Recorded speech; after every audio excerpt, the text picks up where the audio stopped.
गुप्त वंश से संबंधित क्वेश्चन चल रहे थे। आगे देखिए क्वेश्चन देखते हैं। पहला क्वेश्चन क्या कह रहा, मशहूर प्रशस्ति किस शासक की उपलब्धि का विवरण देता है। तो किसका देता है, ये कुमारगुप्त का ही है मशहूर अभिलेख। और इसमें क्या जानकारी मिलती है, उसमें सूर्य पूजा की जानकारी मिलती है और रेशम बुनकरों की जानकारी मिलती है, यानी तंतुवाई श्रेणी की जानकारी मिलती है इसी में। और इनका अगर काल देखें तो इनका 415 से 455 तक का काल है। इनकी उपाधि कौन सी है, महेंद्रादित्य उपाधि है। उनकी माँ का नाम क्या था, ध्रुव देवी था, क्योंकि नाम भी पूछा जा सकता है गुप्तों में। तो इनकी कुमारगुप्त की माँ का नाम क्या होता है, ध्रुव देवी होता है, और पिता का नाम क्या होता है, चंद्रगुप्त सेकंड होता है। पूछा जा सकता है सर्वाधिक अभिलेख किसके मिले, तो इन्हीं के मिले हैं, कुमारगुप्त के मिले। और संख्या कितनी, 18 है इसकी। तो यानी कि कुमारगुप्त का पहला अभिलेख पूछा जा सकता कौन सा है, तो बिंसण अभिलेख है। इसमें गुप्तों की राजवंश यानी कि वंशावली की जानकारी मिलती है। तो गुप्तों की वंशावली की जानकारी कहाँ मिलती है, बिंसण अभिलेख में मिलती है। ऐसे ही इनके बांग्लादेश से 3 ताम्रपत्र मिले हैं। कौन कौन से, धनदेई ताम्रपत्र है, दामोदरपुर और बैग्राम है। कौन कौन से, धनदेई ताम्रपत्र है, दामोदरपुर और बैग्राम भी है इनकी ताम्रपत्र। और इनका कौन सा है, उदयगिरी गुफालेख भी है, जिसमें शंकर नामक व्यक्ति ने पार्श्वनाथ की मूर्ति को स्थापित किया था। किस में मिलती है जानकारी, ये उदयगिरी गुफालेख में मिलती है। और इनका कौन सा एक अभिलेख है, तुमेर अभिलेख भी इन्हीं का है। तो ये अभिलेख भी इनके याद रखेंगे। और इन्होंने यानी कि गुप्तों में 2 शासक ऐसे हैं जिन्होंने अश्वमेध यज्ञ किया था। इसमें कौन है, समुद्रगुप्त हैं और कुमारगुप्त हैं। इसलिए कुमारगुप्त की उपाधि क्या और क्या मिलती है, अश्वमेध महेंद्र भी इनकी उपाधि है। और इन्होंने नालंदा विश्वविद्यालय की स्थापना कराई थी। और पता ही है इसकी खुदाई किसने करी है, डॉक्टर स्पूनर महोदय ने कराई है। किसने कराई है, डॉक्टर स्पूनर महोदय ने इसकी खुदाई कराई है। और पूछा जा रहा मशहूर प्रशस्ति लेख किसका है, तो कुमारगुप्त का है।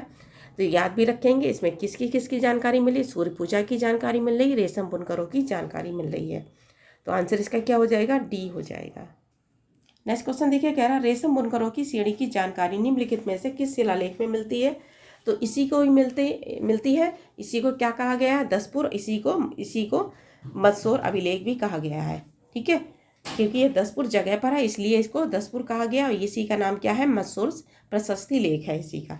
और किसका है बताया था, कुमारगुप्त का है। और इसी में रेशम बुनकरों की जानकारी है, सूर्य पूजा की जानकारी मिल रही है, तंतुवाई श्रेणी की जानकारी भी मिलती है। और किसका बताया था हमने, ये कुमारगुप्त का है।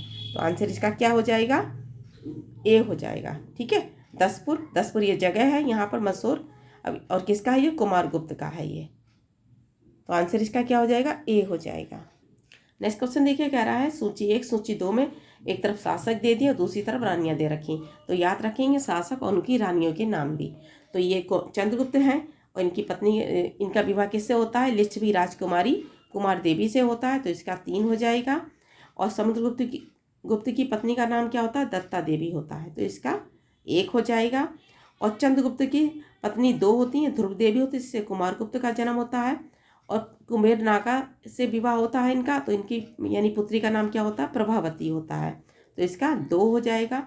और कुमारगुप्त की पत्नी का नाम क्या होता है, अनंत देवी होता है। क्या होता है, अनंत देवी होता है। तो इसका 4 हो जाएगा। तो देखिए 31-24 किस में मिल रहा है, 31-24 ए में मिल रहा है। तो आंसर इसका क्या हो जाएगा, ए हो जाएगा। ठीक है, तो एक तरफ शासक भी और रानियों के नाम भी याद रख लेंगे। नेक्स्ट क्वेश्चन देखिए, कह रहा है कि ईसा की 3वीं शताब्दी से जबकि हुण अकबर से क्या है, रोमन साम्राज्य समाप्त हो गया था, भारतीय व्यापारी अधिकारी निर्भर हो गए थे। किस पर निर्भर हो गए, दक्षिण पूर्व एशियाई पर निर्भर व्यापार पर हो गए थे। और 21 बंदरगाह से व्यापार करते थे, सर्वाधिक ताम्रलिपि बंदरगाह से व्यापार करते थे। तो गुप्त काल में देखिए चीन से भी व्यापार होता था, रेशम का होता था, इथोपिया से हाथी दांत का होता था, और अरब ईरान से घोड़ों का होता था। ठीक है, तो आंसर इसका क्या हो जाएगा, सी हो जाएगा। 35 देखिए, कह रहा है कि गुप्त काल में उत्तर भारतीय व्यापार निम्नलिखित में से किस एक पत्तन यानी बंदरगाह से संचालित होता था। तो वो कौन सा है, ताम्रलिपि बंदरगाह है। तो पूर्वी तट पर कौन कौन से बंदरगाह है, ये भी याद रखें, ताम्रलिपि बंदरगाह है, घंटासाला है और कंदूरा है। ये कैसे है, पूर्वी तट पर है। और पश्चिमी तट पर कौन कौन से बंदरगाह हैं, भरोच भी है, और कौन सा है, कल्याण भी है, और कॉम्बे भी है, और कौन सा है, चौल भी बंदरगाह थे। तो इन सभी बंदरगाह से व्यापार होता था। बस यह है कि पूछा जा सकता पूर्वी तट पर कौन से बंदरगाह हैं, ताम्रलिपि है, घंटासाला और कंदूरा है। और पश्चिमी तट पर कौन के बंदरगाह हैं, भरोच है, चोल है, कल्याण है, कॉम्बे भी है। ठीक है, तो गुप्त काल में ये इस बंदरगाह से व्यापार होता था। और सर्वाधिक कहाँ से होता था? ताम्रलिपि बंदरगाह से होता था। आंसर इसका क्या हो जाएगा? ए हो जाएगा। नेक्स्ट क्वेश्चन देखिए, कह रहा है निम्नलिखित में से कौन सा बंदरगाह गुप्त काल में उत्तर भारतीय व्यापार के लिए उपयोग किया जाता था? ठीक है, तो कौन से हो जाएंगे? देखिए सभी जगह से होता था व्यापार, कल्याण से भी होता था, ताम्रलिपि से भी होता था, भरोच से भी होता था और कैम्बेबे से होता था। इसलिए इसका आंसर क्या हो जाएगा? ई हो जाएगा। उपयुक्त में से कोई नहीं और उपयुक्त में से एक से अधिक। तो ये सभी बंदरगाह से यानी गुप्त काल में व्यापार होता था। तो आंसर इसका ई हो जाएगा। नेक्स्ट क्वेश्चन देखिए, कह रहा है कि भारत ने दक्षिण पूर्वी एशियाई के साथ अपने आरंभिक सांस्कृतिक संपर्क तथा व्यापारी संबंध यानी बंगाल की खाड़ी के पार बना रखा था। किसकी बात हो रही? बंगाल की खाड़ी से पार बना रखे थे। निम्नलिखित में से कौन सा बंगाल की खाड़ी को इस उत्कर्ष से आरंभिक समुद्री इतिहास में सबसे विश्वसनीय व्याख्या या व्याख्याएं हो सकती हैं? तो कौन सा सही है पूछा रहा है।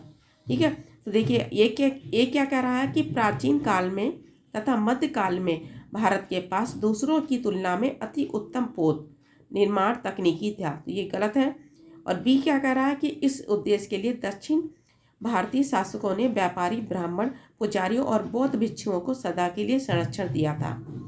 और सी क्या कह रहा है? देखिए सी कह रहा है कि बंगाल की खाड़ी से चलने वाले मानसूनी हवाओं ने समुद्री यात्राओं को सुगम बना दिया था। तो आंसर इसका देखिए सी हो जाएगा। और डी क्या कह रहा है कि इस संबंध में ए और बी दोनों विश्वसनीय व्याख्या है। तो ये गलत हो जाएगा। तो आंसर इसका क्या हो जाएगा? सी हो जाएगा। और किसकी बात हो रही है? हमने बताया था ये बंगाल की खाड़ी की बात हो रही है। नेक्स्ट क्वेश्चन देखिए, कह रहा है कि प्राचीन भारत में देश की अर्थव्यवस्था अत्यंत महत्वपूर्ण भूमिका निभाने वाली श्रेणी संगठन के संदर्भ में निम्नलिखित में से कौन सा कथन सही है? किसकी बात हो रही? श्रेणी की। देखिए श्रेणी की जानकारी हमें किस स्मृति में मिलती है? दो स्मृतियां हैं श्रेणी की गुप्त काल में। एक नारद स्मृति है और कौन सी है? बृहस्पति स्मृति है। कौन सी है? नारद और बृहस्पति स्मृति में हमें श्रेणी की जानकारी मिलती है। ऐसे ही कुमारगुप्त का मत्सोर शिलालेख है, उसमें भी हमें जानकारी मिलती है। किसका है? कुमारगुप्त का मत्सोर शिलालेख में भी हमें श्रेणियों की जानकारी मिलती है। और पूछा जा रहा श्रेणी के बारे में, देखिए क्या कह रहा है? एक कह रहा है कि प्रत्येक श्रेणी राज्य के एक केंद्रीय प्राधिकरण के साथ पंजीकृत होती थी और प्रशासनिक स्तर पर राज्य का उसका प्रमुख होता था। और देखिए दूसरा क्या कह रहा है? दूसरा कह रहा है श्रेणी ही वेतन, काम करने के नियमों, मानकों और कीमतों को सुनिश्चित करती थी। देखिए इसका दो सही है। और तीसरा क्या कह रहा? श्रेणी का अपने यानी सदस्यों पर न्यायिक अधिकार होता था। तो तीसरा भी सही है। तो आंसर इसका क्या हो जाएगा? 2 और 3 हो जाएगा। ठीक है, किसकी बात हुई? श्रेणी की। और श्रेणी की जानकारी हम याद रखेंगे किस स्मृति में मिलती है? दो स्मृतियाँ हैं, नारद स्मृति और बृहस्पति स्मृति में मिलती है। ऐसे ही कुमारगुप्त का मत्सोर अभिलेख है, इसमें भी श्रेणी की जानकारी मिलती है हमें। तो आंसर इसका सी हो जाएगा। देखिए श्रेणी के भी अलग अलग शब्द होते थे। श्रेणी का मतलब होता था एक ही कार्य करने वाले लोगों का समूह को श्रेणी कहा जाता था। पूक किसे कहा जाता था? देखिए पूक होते थे अलग अलग कार्य करने वाले के समूह को पूक कहा जाता था। और कुल किसे कहा जाता? एक ही परिवार में कार्य करने वाले लोगों को समूह को कुल कहा जाता था। और सातवां किसे कहा जाता था? व्यापारियों के प्रमुख नेता को सातवां कहा जाता था। ठीक है, तो पूछा जा सकता है कि श्रेणियों की सबसे बड़ी संस्था कौन सी थी? तो निगम थी। तो श्रेणियों की सबसे बड़ी संस्था को क्या नाम था? निगम था। याद रखें क्या नाम था? निगम था इसका। और श्रेणी की जानकारी हमने बताया था किसमें मिलती है? नारद और बृहस्पति स्मृति में मिलती है। तो आंसर इसका क्या हो जाएगा? सी हो जाएगा। 2 और 3 है। 39 देखिए कह रहा है गुप्त काल में गुजरात, बंगाल, दक्कन और तमिल राष्ट्र में स्थित केंद्र किससे संबंधित है? किससे थे? ये वस्त्र उत्पादन से संबंधित थे। तो आंसर इसका ए हो जाएगा। 40 देखिए क्वेश्चन क्या कह रहा है कि विशाख दत्त के प्राचीन भारतीय नाटक मुद्रा राक्षा की विषय वस्तु क्या थी? तो विषय वस्तु पूछी जा रही है तो क्या थी? चंद्रगुप्त मौर्य के समय में राज दरबार में ध्रुवी संधियों के बारे में जानकारी मिलती थी इसकी। ठीक है, तो आंसर इसका क्या हो जाएगा? डी हो जाएगा। 41 देखिए कह रहा है कि प्राचीन काल में किस वर्ण को सातवां भी कहा जाता था? किसको कहा जाता था सातवां? ये वैश्य को कहा जाता था। ये भी याद रखेंगे, गुप्त काल की बात हो रही है तो किसको कहा जाता था सातवां? तो ये वैश्य लोगों को कहा जाता था। आंसर इसका सी हो जाएगा। 42 देखिएगा ना, निम्नलिखित में से कौन गुप्त काल में अपनी आयुर्वेद विज्ञान विषयक रचना के लिए जाना जाता है? देखिए सौमिक और शूद्रक क्या थे? ये नाटककार थे। याद रखेंगे गुप्त काल में ये नाटककार थे। ठीक है, और शौनक है, शौनक कैसी है, ऋग्वेद की शाखा से संबंधित है ये। और सुश्रुत यानी क्या थे, ये शल्य चिकित्सक जनक थे और ये काशी के निवासी थे और इनका काल देखें 600 ईसा पूर्व का है। तो ये सभी गलत हो जाएंगे क्योंकि पूछा जा रहा आयुर्विज्ञान से संबंधित है। लेकिन पूछा जा सकता गुप्त काल में कौन यानी कि नाटककार थे, तो कौन हो जाएंगे, सौमिल हो जाएंगे और शूद्रक हो जाएंगे। तो नाटककार पूछा जाएगा तो ए और बी हो जाएगा, ठीक है। लेकिन पूछा जा रहा है आयुर्विज्ञान से संबंधित, तो इसमें से गलत हो जाएंगे सभी। नेक्स्ट क्वेश्चन भी देखिए, कह रहा है इनमें से कौन गुप्त काल में औषधि के क्षेत्र में अपने कार्य के लिए जाना जाता है। बताया था सुश्रुत कौन है, शल्य चिकित्सक के जनक कहा जाता है, ये काशी के निवासी थे। इनका अगर काल देखें 600 ईसा पूर्व का है। सौमिल है, सौमिल हमने बताया था गुप्त काल में ये नाटककार होते थे। शूद्रक है, ये भी नाटककार होते थे। और शौनक हमने बताया था ये किससे शाखा है, ये ऋग्वेद के कालीन से संबंधित है शाखा। तो इसमें से कौन हो जाएगा, उपयुक्त में से कोई नहीं, ठीक है। तो आंसर इसका क्या हो जाएगा, ई हो जाएगा। 44 देखिए, कह रहा है निम्नलिखित में से किसका प्राचीन भारत में आयुर्वेद शास्त्र से संबंध नहीं है। तो किसका नहीं है, देखिए धन्वंतरी का भी है, चरक का भी है और सुश्रुत का भी है, लेकिन भास्कराचार्य का नहीं है, ठीक है। किसका नहीं है, भास्कराचार्य का नहीं है। और ये कैसे हैं, खगोल और गणित थे। और इनकी यानी रचनाएं पूछी जा सकती हैं, कौन सी है, लीलावती और कौन सी है, खगोल शिरोमणि भी इनकी रचना है। कौन सी है, खगोल शिरोमणि भी रचना है इनकी और लीलावती भी इनकी रचना है। तो आंसर इसका क्या हो जाएगा, बी हो जाएगा।